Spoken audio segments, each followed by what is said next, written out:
The world around us is changing. It's been said we're moving into a new earth or a new economy. What is your view and vision of a sustainable future? What's the ideal scenario? Well, how are we operating? What does that look like? Well, I think that all players in the supply chain, whether it is the communities, whether it is the exporters, the processors, and especially as businesses that market product and that brand. I think the modern brands have a critical responsibility to be open and to really show what they are trying to achieve. There's been this wall between, I call it the fortress of profits. It's been like we as consumers spend 66% of our GDP, we spend as consumers. And at the end of the day, we don't really have an understanding what's happening at the end. Yet we are the ones buying the product. Now, people just want to know, where's my product coming from? How is it sourced? What is its impact on climate? And we've just been really working hard at that for the last 10 years already. And so this consciousness that's growing in the consumer, this consciousness that's driving transactions where the profit will be used in a beneficial way, these organic systems where everybody's involved and linked and understands who they're actually buying from and why they're buying from them, and also seeing what effect that has. I think that's really one of the most important changes that we see, and we see that consciousness right through politics. We see it in the environment, we see it in business, and this crisis is just the fundamental understanding that we have got a problem. And I think those businesses that have credibility, that have an ethical background, that are transparent, they will flourish in this time. And I don't think that there's any ethical business right now that's worrying about the crisis. I think they're going, this is a great opportunity. This is what I've been waiting for. My customers will believe in what I'm doing, and I will be transparent enough to show them that what they're buying has a net positive effect on every single player. And when you buy that product, you can improve the world, and it's just about translating that story openly and accountably, and let people participate in their own right. And I think that's where we're going. So it sounds like we're moving back to the way that it used to be when it was more community focused, and we're coming back to that again where we're now wanting to do more collaborating and sharing for the common good. Absolutely. I think the idea of globalization taken to its utmost perfection, that everybody knows everybody, that's basically where we're coming to. Now, there's a resistance to that because there's always been control in the sense of larger companies trying to drive a certain agenda, hedging their supply chains, not participating. The whole IP theory. Once I get a thought, it's mine, I'll market it and I'll make the money out. There's no such thing as a new thought.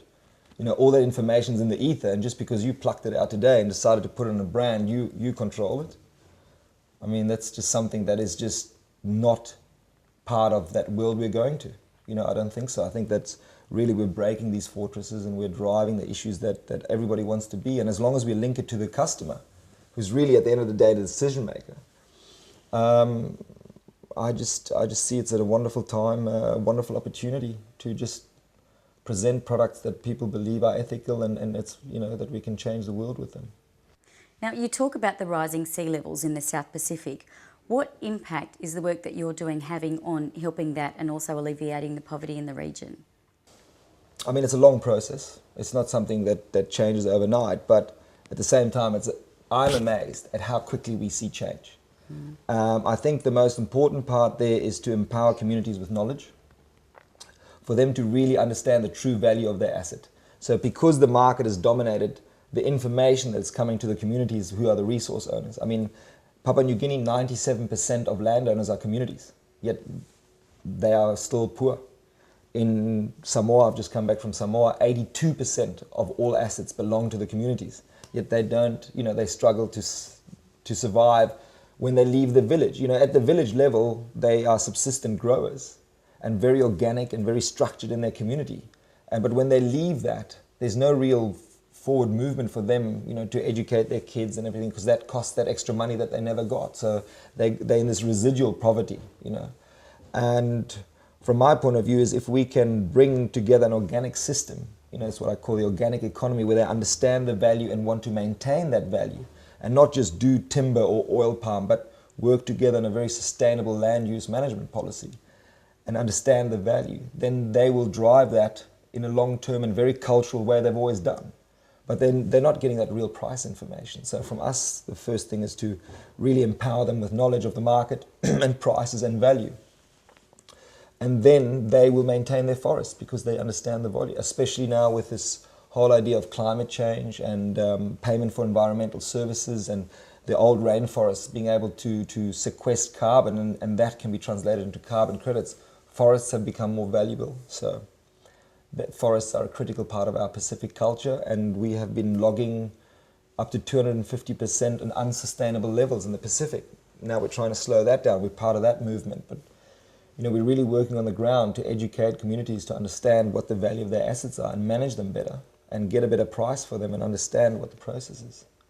And I think that will make a difference. We see already in PNG, we're looking at over 250,000 hectares of rainforest that we are trying to maintain through education with our network and our team leaders. And it's amazing, It's really a lot of change that's coming about quickly because culturally the forests are important to them.